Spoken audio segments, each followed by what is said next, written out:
Hello mga boss, magluto na po taron og banana chips mga boss. Banana chips. Diring napita ato na ni siyang gipanitan mga bossing. Ato ra ning dali-dali dire kay para dili layon na magtan-aw. Nya kay nahuman naman tagpanit mga boss, so ato na ni siyang i-slice dire sa atong bag-o nga gi-order nga slicer sa Shopee.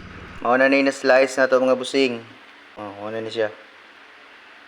Mao ni slicer nga gigamit nato mga boss. Nindot ni siya kay nasa i-adjust para sa gusto nimo nga gibag-on.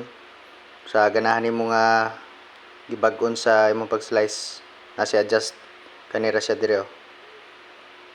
Nya sa ganahan mo order ani, ako lang ibutang ang link diri sa ubos sa comment section mga boss. Nya dire kay wa man tay gasol, maghaling na tagkalayo din. Put nga na nato ng mantika mga boss, na kay bukal naman ko ato na ni siyang gilunod.